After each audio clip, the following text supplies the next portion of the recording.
#ask Dr. John Watson type చేసి మీ questions అడగండి, తప్పకుండా రిప్లై చేస్తాను. Gajendra Gaja sir, does topical minoxidil with finasteride have any sexual side effects? Please reply. ఇది చాలా మందికి కామన్ గా వచ్చే డౌట్. ఎందుకంటే ఫినాస్ట్రైడ్ ఓరల్ గా తీసుకున్నప్పుడు దానికి ఏదైతే సైడ్ ఎఫెక్ట్స్ వచ్చే అవకాశాలు ఉన్నాయో అవే సైడ్ ఎఫెక్ట్స్ టాపికల్ గా అప్లై చేస్తే కూడా వస్తాయా అని ఊహిస్తేనే భయంకరంగా ఉంది.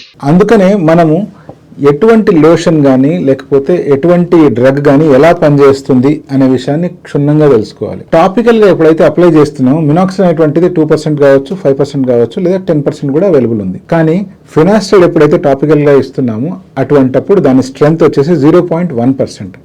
సో ఈ స్ట్రెంగ్త్తో ఎప్పుడైతే ఫినాస్ట్రైడ్ని మనము స్కాల్ప్ పైన పూతలాగా లేదా టాపికల్గా అప్లై చేస్తుంటామో అటువంటప్పుడు ఈ ఫినాస్ట్రైడ్ అనేటువంటిది మన స్కాల్ప్ ని పెనట్రేట్ చేసి లోపల డర్మిస్ అనే లేయర్ ని చొచ్చుకుపోయి దాని చుట్టుపక్కల ఉండే బ్లడ్ వెజల్స్ లోకి వెళ్ళి ఆ బ్లడ్ వెజల్స్ నుంచి మళ్ళీ మెయిన్ బ్లడ్ స్ట్రీమ్ లోకి అంటే సిస్టమిక్ సర్క్యులేషన్ లోకి వెళ్ళాలి అన్నప్పుడు ఆ dosage at the same time దాని స్ట్రెంగ్త్ సరిపోదన్నమాట. అంటే 0.1% స్ట్రెంగ్త్ మనం ఎప్పుడైతే వాడుతున్నామో అది ఏమాత్రం కూడా సిస్టమిక్ సర్క్యులేషన్లోకి వెళ్ళడానికి సరిపోదు. ఎప్పుడైతే అలా మన బాడీ బ్లడ్ సర్క్యులేషన్లోకి ఈ డ్రగ్ వెళ్ళదో దాని తాలూకు సైడ్ ఎఫెక్ట్స్ కూడా వచ్చే అవకాశం ఏమాత్రం లేదు.